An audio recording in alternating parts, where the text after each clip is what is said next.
Houses of Parliament. With your permission, I now read the introductory and concluding paragraph of your address. The rest of the address may be treated as read. Honourable members, I welcome you to this session which marks the halfway of my government. I hope this session will be productive and useful. The current year has been a difficult one for the world economy. Economic uncertainties have had an adverse impact across the globe. There is increased political uncertainty and turbulence in the international system, and the environment in which we operate has become more challenging over the last 1 year. Our economy grew at a handsome rate of 8.4% in the year 2010-11, but it has slowed down to about 7% this year. This remains a healthy growth given current global trends. Honourable members, my government is showing a new path towards rapid development and modernization based on the belief that a prosperous society can be built on the principles of humanity, equality and fraternity, which the founding fathers of our nation so cherished. We are presenting a new template of a society where livelihoods can be secured for millions of underprivileged, and the aspirations of our youth for a better life can be met. A society where massive developmental projects do not impinge on the security of the ecology and environment. A society that is open, democratic and transparent, but where national security is always paramount. Honourable members, Parliament has a heavy agenda. I hope that all of you will work together in a spirit of constructive cooperation to discharge the business before the two houses. I offer my best wishes to you in your task of fulfilling the aspirations of the people. Jai Hind.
देश की पहली महिला राष्ट्रपति और उनका वर्तमान कार्यकाल का ये आखिरी संबोधन, क्योंकि जुलाई में राष्ट्रपति और उपराष्ट्रपति के चुनाव होने हैं।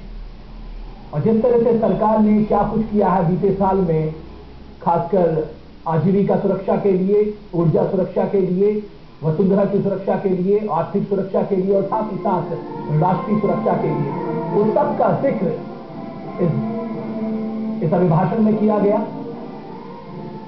And she also urged upon having a productive and a useful session, budget session, certainly an indication.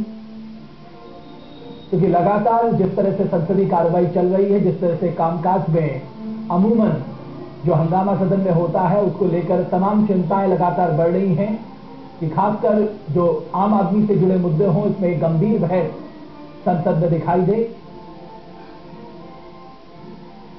और सभी का अभिवादन स्वीकार करती हुई राष्ट्रपति leaving the central hall in the procession, which is formed in the same manner at the time of the arrival. देश की 12वीं राष्ट्रपति, देश की पहली महिला राष्ट्रपति और उनका ये वर्तमान कार्यकाल का दोनों सदनों की संयुक्त बैठक को आखिरी संबोधन और ये उनका आखिरी अभिभाषण वर्तमान कार्यकाल का। A clear concern over economic situation of the country, various development projects. साथ ही उन्होंने ये भी कहा कि अगर विभिन्न देशों की अगर हम ग्रोथ रेट को देखें, उनसे बेहतर स्थिति में अभी भारत दिख रहा है, लेकिन जिस तरह की ग्रोथ रेट भारत चाहता है, जो 9% की विकास दर के साथ कदमताल में लाना चाहता है, उसके लिए अभी और कुछ करना बाकी है। खासकर इंफ्रास्ट्रक्चर में इन्वेस्टमेंट की उन्होंने बात की। साथ ही साथ उन्होंने कहा कि कृषि में निवेश को बढ़ाने के साथ साथ सबसे ज्यादा इंफेसिस अगर कहीं दिया जा रहा है तो स्वास्थ्य क्षेत्र को लेकर उनकी सरकार गंभीर है और स्वास्थ्य और शिक्षा उनकी प्राथमिकता में है। Employment generation, economic security, energy security, environmental balance and security, as well as the issues of internal security, left-wing extremism, all that featured in the President's address. लेकिन कहीं भी इस बात का जिक्र नहीं कि जो सरकार है वो कहीं ना कहीं कंसेंसस बना के चलेगी, कहीं ना कहीं राज्य सरकारों के साथ, और जो आर्थिक सुधारों को लेकर जिस तरह की अपेक्षा इस अभिभाषण से थी कि कुछ संकेत मिल सकते हैं कि सरकार की दशा और दिशा किस तरफ चलेगी, खासकर ऐसे मौके पे जब कहा यह जा रहा है कि कहीं ना कहीं दबाव में है सरकार, तो ऐसे समय में कुछ तरह के संकेत, निर्गत कुछ संकेत आपको मिले अभिभाषण से, कुछ संकेत